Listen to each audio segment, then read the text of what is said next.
Hello Aries! Welcome dito sa aking channel, Kapalaran 888 Aries. Alamin natin kung anong messages, vibration, gabay energy para sa lahat ng Aries friends natin na nanonood sa ngayon.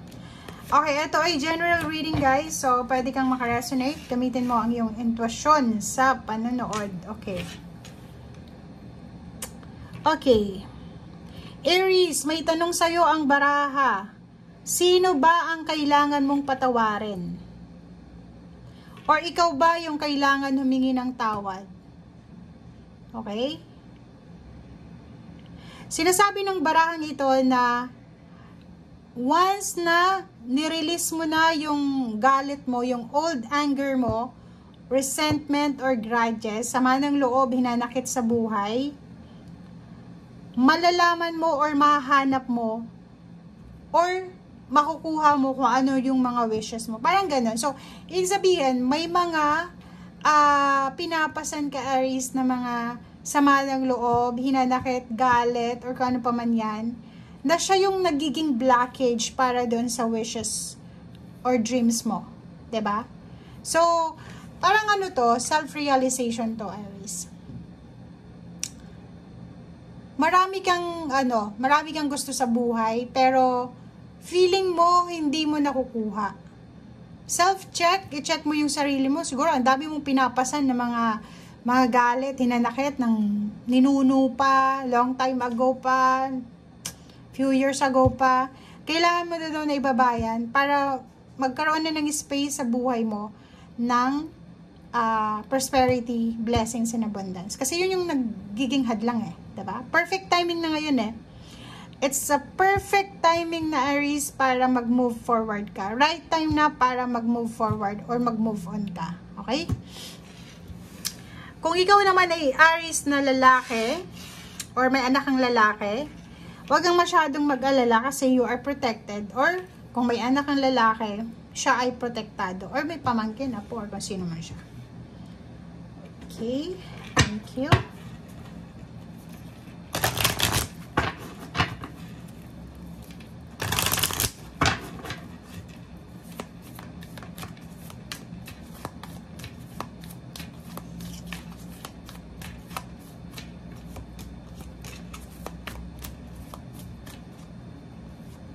Okay, ganun din. 'Di ba? So, sinasabi ng baraha mo dito, Aries, na kailangan mong mag-break ng mga barriers dito. 'Di ba? Kailangan natin na makaalis, makawala na, magkaroon na tayo ng freedom doon sa mga nangyari sa nakaraan. So, halimbawa, may nagawang masama sa iyo ang isang tao, kapamilya, katrabaho, dating kakilala. Dito sinasabi ng baraha na prioritize peace, stepping into stillness, diba? Prioritize peace, and hanapin mo yung parang yung hermit sa buhay mo, okay? And dito sinasabi ng baraha na makakatanggap ka ng mga channeled messages, guides, symbols, galing sa ating spiritual helper, sa ating Panginoon, sa angels, na makakatulong sa'yo, Aries, para makaalis ka na dyan sa kung ano man yan na sitwasyon na mayroon ka sa ngayon. So, isinilang ka na, di ba, peaceful ka namang isinilang eh. Di ba? So, dapat yun yung ini-aim mo sa ngayon. Okay? Huwag mo nang dalhin pa yung sama ng loob mo ngayon sa kasalukuyan. Okay? Prioritize mo na yung peace and harmony. Prioritize mo yung blessings na mga paparating sa'yo. Kasi sayang eh. Masasayang yung oras, yung panahon. Diba? Magkakaedad ka lang, puro lang sama ng loob yung mararamdaman mo. Let go. Diba? Let go and be free. Break barriers. Diba?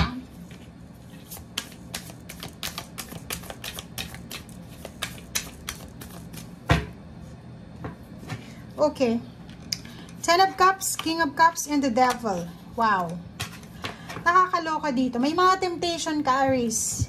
It's either negative connections to. Itong the devil na to is pwedeng Earth signs, Virgo, Capricorn, or Taurus, or pwedeng Capricorn lang, or pwedeng bisyo, pwedeng third party. Pero nakikita ko, sir, dito bisyo to eh. like for example, alak, sigarilyo, or kung may bawal, or bisyo, sugal, kung ano pa man. So, kailangan mong umiwas sa ganyan, Aries. Okay? Kung gusto mo daw na maging peaceful ang buhay mo, maging masaya ang buong pamilya mo, matupad mo, makuha mo yung emotional fulfillment, overall emotional fulfillment, make sure na umiwas tayo sa tukso ng negative attachment. Ang negative attachment na to, napakarami nito eh. It's either mga unhealthy habits, unhealthy lifestyle, mga unhealthy emotion, sobrang gasto, sobrang pagkain, yung sobra-sobra na kailangan na i-moderate, yun ang kailangan nating alisin sa buhay natin. 'Di ba? 8 of Swords, oh. Umalis ka na. Ialis mo or alisin mo ang sarili mo sa mga bagay-bagay, sitwasyon, lugar, relationship, pakikipagkaibigan, na alam mo na hindi yan makakabuti sa'yo. It's your decision. Hanapin mo yung balanse. Hanapin mo yung balanse. Kasi walang ibang makakatulong yan sa'yo. Parang bisyo lang yan eh. 'Di ba? If may bisyo ka, ikaw lang yung makakatulong yan sa sarili mo, Aries. Okay? Kailangan mo ng balanse. Kailangan mo ng justice. Kailangan mo ng tamang, anong tawag dito? Yung balanse ba? Kailangan nating alamin na kung ano yung ginagawa natin sa ngayon, lalo na sa katawan mo, kung may mga unhealthy habits ka, may mga bisyo ka, kung naniniwala ka sa karma, hindi lang yung paggawa ng masama ang may bad karma, yung paggawa din natin ng, yung hindi pag-aalaga sa katawan natin is may bad karma din yan. So dito, sinasabi ng baraha, para maiwasan mo yung tower, sumunod ka sa sinasabi ng intuition mo. Okay? Moderation, patience. So, yun. Sinasabi ng baraha, double confirmation yung justice card natin. Dalawa din yung justice, dalawa din yung the devil. So, nasa iyo na yun eh. 'Di ba? Nasa kamay mo na, Aries, kung talagang gusto mong makaalis dyan sa temptation na yan. Kasi parang, alam mo yung sitwasyon mo dito, left and right, may the devil. Like dito, sa right and left mo, 'di ba? Parang hinahawakan ka nila. Hindi ka pwedeng umalis, Aries. Hindi ka pwedeng umalis. Parang ganun. So, kailangan mo ng pasensya. Kung gusto mong makaalis dito sa sitwasyon na to, kailangan mo din ng strong support, foundation. Ay, kita ko sir dito, napapaligiran ka ng mga taong hindi maganda para sa sarili mo, pwedeng katawan mo, hindi maganda para sa puso mo, sa overall health mo, hindi sila maganda. So, if ever man na nahihirapan ka na, perfect timing na ngayon para makaalis ka, mag-breakthrough ka na, break barriers ka na, umalis ka na dyan para makuha mo na yung freedom. Okay? Para matahimik na kung ano yung dapat matahimik sa buhay mo. Okay guys, thank you for watching and see you again. Bye!